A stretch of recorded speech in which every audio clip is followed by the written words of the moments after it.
Bonjour à tous, Marie de PourBougerPilates.com. Aujourd'hui, je suis très contente de faire cette vidéo, absolument pas préparée. D'ailleurs, je suis encore plus mal coiffée que d'habitude. Enfin bon, je ne vais pas faire mieux. Mais je suis très contente parce que c'est une vidéo que j'aurais adoré trouver moi-même il y a 10-20 ans.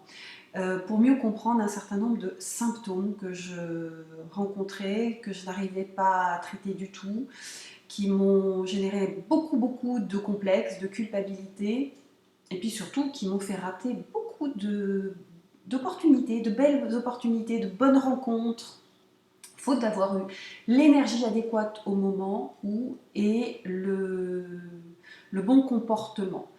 En fait, c'est une vidéo essentiellement témoignage. J'ai pas du tout l'intention et la prétention de vous faire un cours de médecine, loin de là, mais plutôt de vous faire part de mon expérience et peut-être vous aider à résoudre un problème ou des problèmes que vous rencontrez vous-même.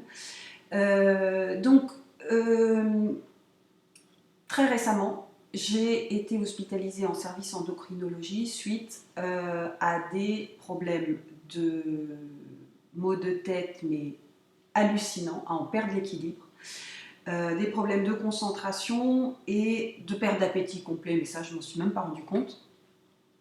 Enfin bref, rien n'allait et je ne comprenais pas la cause. Et donc, étant traitée pour hypothyroïdie, spontanément, ils m'ont hospitalisée en endocrinologie. Où, franchement, je ne comprenais pas ce que je faisais là, parce que l'endocrinologie, ça traite essentiellement le diabète de type 2, avec des conséquences, je ne vous dis pas, c'est impressionnant. Il y a vraiment des cas que je n'ai pas oubliés. Et bilan des courses, au bout d'une semaine d'examen assez pénible, on m'a prescrit un psychotrope à base de dopamine, un dopaminergique qui donc avait pour voie de conséquence de stimuler, relancer l'énergie très rapidement, mais vraiment les indications sont d'avoir des résultats dans quasiment la semaine. Et de résoudre le problème de prolactine que j'avais, qui était en fait essentiellement dû à une hypersécrétion de l'hormone du stress, du cortisol, et donc qui déséquilibrait le tout. Donc, quand on m'a présenté ce médicament, que j'ai pas pris, et tous ses effets secondaires, donc comme le bras, je me suis dit, aïe, dans quoi je rentre? En fait, ce Dostinex stimule la dopamine en court-circuitant les synapses et donc en relançant ce qu'on appelle le circuit de la récompense, qui fait que vous faites quelque chose et ça vous apporte une satisfaction, c'est-à-dire de l'endorphine, qui fait que vous êtes bien, vous n'avez qu'une envie, c'est de recommencer. Et dans certains cas, les effets secondaires peuvent être une addiction. Mais je dis bien dans certains cas, pas tous. Et c'est là où ça m'a un petit peu interpellée. Donc ça, c'est un des effets secondaires. Il y en avait beaucoup d'autres. Mais ils ne sont pas les mêmes pour tous. Et donc je me suis dit, bon, je ne vais pas rentrer dans un problème d'addiction qui n'est absolument pas mon tempérament. Du tout. Donc j'ai eu très peur, je suis rentrée, mais je me suis dit, bon, j'ai quand même eu une information intéressante, c'est la dopamine. C'est quoi? Et donc là, je me suis vraiment intéressée, je me dis, j'ai un cerveau qui fonctionne encore, donc je vais m'en servir.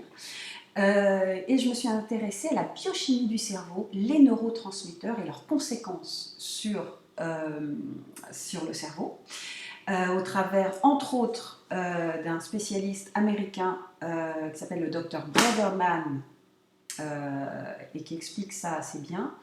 Il n'est pas le seul, mais il le fait assez bien, et qui vous explique que tout part du cerveau et qu'on est tous, on a tous une centaine de neurotransmetteurs, mais 4 dominants.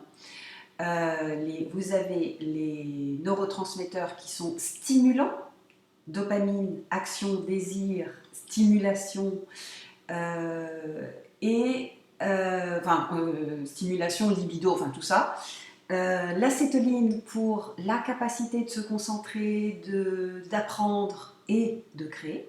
Quand on va bien, tout va bien, ben voilà, on arrive aux résultats. Et vous avez les neurotransmetteurs qui sont plus inhibiteurs par rapport à d'autres profils, d'autres personnalités, qui sont le GABA, pour retrouver une sérénité, moins s'énerver, être plus calme, et la sérotonine qui gère entre autres le sommeil, le moral et l'addiction au sucre. C'est pas le seul, mais c'en est un qui est très très influent dans ce domaine.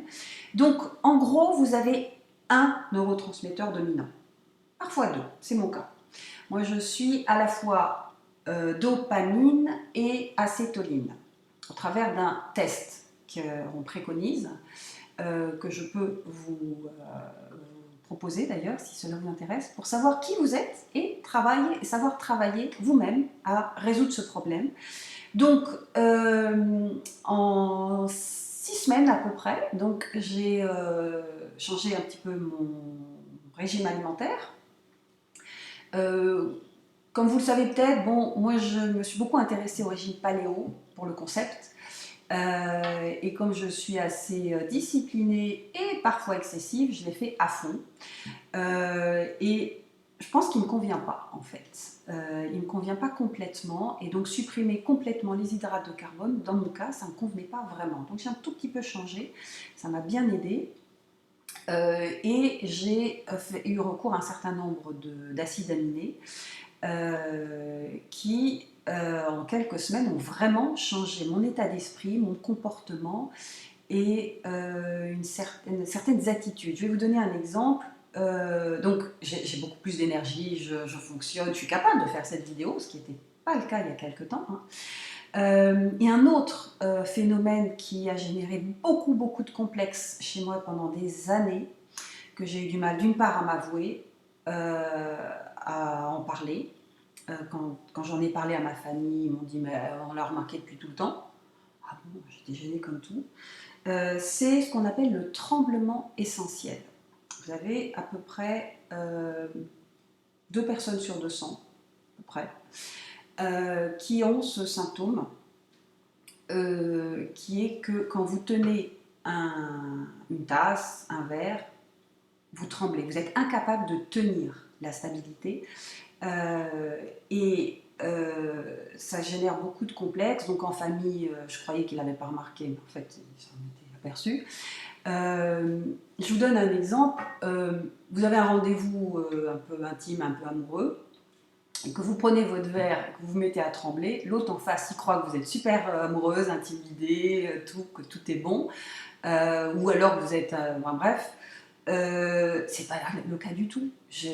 Ça peut être que la personne ne m'intéresse pas du tout, mais que c'est l'influx nerveux qui ne fonctionne pas. Je l'ai résolu ce problème, c'est terminé. Je ne tremble plus du tout. J'ai retrouvé une écriture complètement fluide que j'avais perdue. Vous ne pouvez pas savoir ce que ça représente pour moi. C'est énorme, énorme. J'ai compris que tout était une conséquence des influx nerveux. Donc c'est pas facile de vous dire ça parce que j'étais très gênée. J'ai évité forcément beaucoup de rencontres comme ça. Donc voilà, je suis très contente de vous dire que ça fonctionne au travers de l'alimentation, de compléments alimentaires et d'un certain nombre de changements de comportement au quotidien. Donc on peut s'en sortir sans médicaments. Écoutez, si le sujet vous intéresse, si vous voulez qu'on aille un petit peu plus loin, n'hésitez pas à liker cette vidéo, voire la partager, même si je suis un peu complexée sur certaines choses, mais c'est pas grave, c'est pour la bonne cause, puisque j'ai décidé de vraiment partager mon témoignage pour aider au moins une personne. Je vais, si je maîtrise la technique, vous mettre le test du neurotransmetteur pour vous permettre de trouver votre neurotransmetteur dominant et peut-être résoudre aussi ces problèmes, en tout cas savoir qui vous êtes. Donc, je vous dis à bientôt, et quand on va bien, forcément, on est capable de faire le sport que l'on souhaite et retrouver l'énergie, l'hygiène de vie que l'on souhaite. Donc en attendant, portez-vous bien et moi je vous dis à très très bientôt. Au revoir.